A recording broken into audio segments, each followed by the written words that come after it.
viewers. I'm Shane and this is Julia, and we're the Rolfs, and our company is called Rolf International. We've got a relocation business that helps expats move over to Mauritius. If your dream to move to Mauritius, give us a shout or drop us a mail on info@rolfinternational.com and we're happy to help you. So today's video is the 10 surprising facts when we move to Mauritius. Yeah, I think whenever you move to a country, you have a preconceived idea of what it might be like. And we were surprised by some of the things when we first got here. Okay, so the first thing, I'll kick off with number one. We can go one each. So the first one was traffic. So wow, I remember when we got here, we had a little rental car. It was like a little Nissan March. And we got lost in the GPS and we got stuck in Phoenix traffic. And that's like the traffic in Mauritius. And we spent about 45 minutes in a hot car. I think the little rental car didn't have aircon in those days. And actually, Shane says GPS. I was the GPS with a big map that was unfolded and I was navigating on the map. Yeah, so you can guess how well that went. So, yeah, we love traveling, Jules and I, and one of the things we're terrible at is navigating together. So thank you, Google Maps, for saving our marriage. Okay, so traffic was one of the big things that we got a fright. We didn't realize it's obviously a small island. A lot of people buying vehicles every year. I think they sell around 16,000 cars a year. Yeah, it's quite big. So you've got these new cars coming onto the road all the time. And yeah, point number one, traffic. The second thing I think we noticed was when we began to do our grocery shops was that things were quite a bit more expensive than what we were used to. Yeah. Especially things that like tomatoes, for example. That was one thing that always sticks in my head was the price of tomatoes and the price of making a salad. So yeah, it's actually more expensive eating a salad than it is eating meat and chicken. So that was something that we had to adjust to, and you're always doing the math in your head, multiplying back into your home currency, and that was a shock to us when we did the calculation and had to make that adjustment. Yeah, so food is quite pricey. Everything's imported on the island. So yeah, that's point number two. Point number three is English spoken. So we came here, we started off doing French lessons and we started learning French, and we have learned a lot of French along the way. But the amount of English spoken on island, so the education rate in Mauritius is very high. And the people are well educated, well spoken. And wherever you go, into any government office or any department or supermarket or in business, we've got away with speaking English 90% of the time. And it's just, yes, the official language in Mauritius is English, even though most families will speak French Creole, but English, you can get by with English very, very easily. Yeah, I think it's always lovely to be able to speak the local language, and we have made the best effort that we can to be able to do that. But it was a pleasant surprise in many ways that language wasn't a barrier to building connections and relationships here. Yeah, big time. Okay, point number four. Mobile calls. I think the first thing you do is you want to be able to connect with one another and get a mobile phone, and that was so easy. And then the cost was almost... So yeah, we couldn't believe it. I think we bought a pay-as-you-go and it was like 50 rupees airtime, and we thought, that's not going to last us not even a week, and it just kept going and going. And so we were really surprised at how affordable telephone calls were. And I think that's one thing that Mauritius is really makes a priority, is that communications, internet connection, being advanced in that technological space is something that they do prioritize, and so that for a small island was a surprise. Yeah, and the Wi-Fi and the internet just good. So you get up to 100 meg lines here. So if you're a digital nomad, as the new term is, you'll be very happy here because the internet speeds are really good. We actually watch most of our TV through the internet. So yeah. Okay, so now point number five is the range and the selection of products in the supermarket. So that, we've mentioned this in previous videos, but like you can get New Zealand ice cream, you get butter and cheeses from Australia, butter and cheeses from France, you get products from South Africa, the cereals aisle is like insane. You get cereals from 6 different countries. So we came here, and we do get our South African chocolates that we love. I love a bar one chocolate, who doesn't? And but you get all of that plus more. So you're getting all these different countries' products that are here. So everything is imported. That's why it's pricey. Yeah. But just the pure range and selection of products is phenomenal. And I think that it was really exciting to be able to explore not just what the local market had to offer, but just being exposed to products that we hadn't been exposed to before, across from many different countries. And so it made that adjustment to cooking, what we normally cook, it was difficult, but it was also exciting because we got to explore different brands and different tastes. And yeah, we never ate foie gras before we came to Mauritius, so that was obviously a French thing, and now we absolutely love it.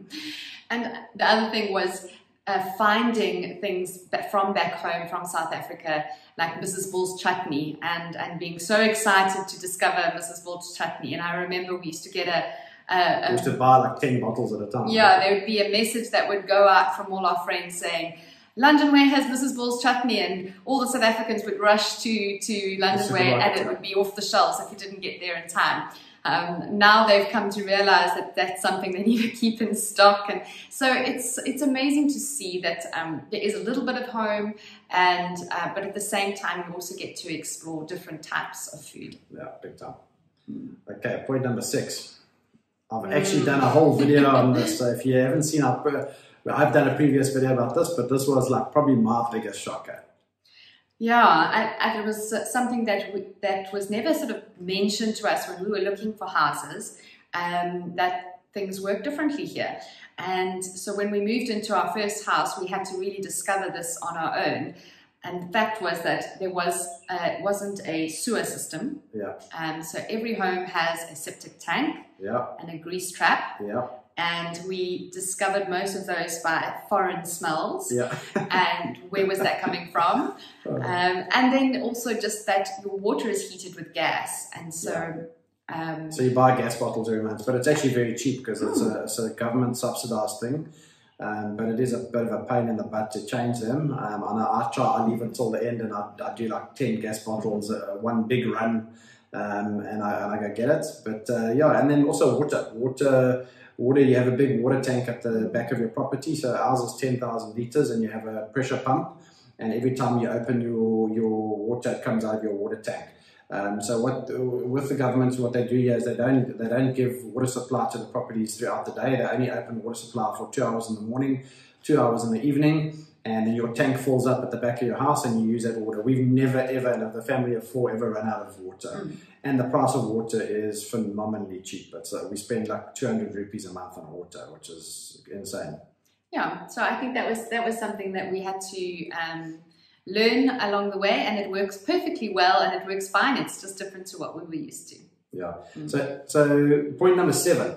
Okay, quality of schooling. So we didn't find this out when we moved here. We didn't have kids, but the shock of it is the quality, how good the schooling is here, and the education systems. They use the British, the American.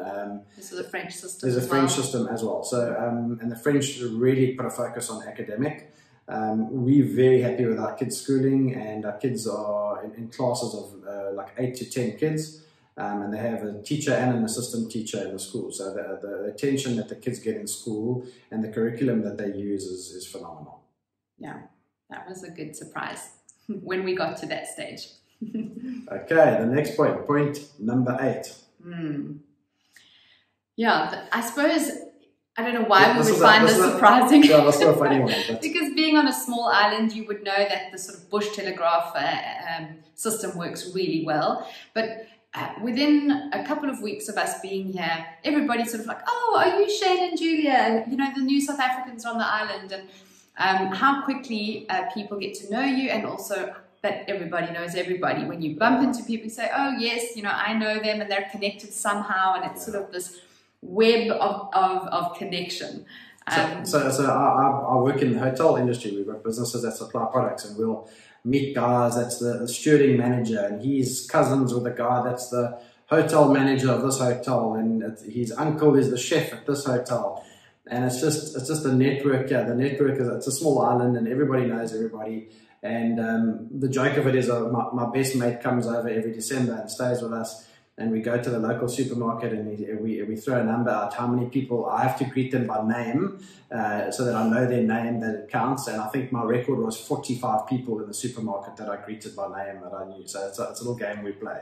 But it is nice. It's a community. It's people, you know people. Naughty teenagers go out there and cause trouble, and parents get a phone call in 5 minutes because 10 people know them. So it's a nice type community, and we love it. It's a little village. Yeah, where we stay in Tamarin, yeah. Okay, so the last 2 points are actually very sweet. So point number 9 is Sundays.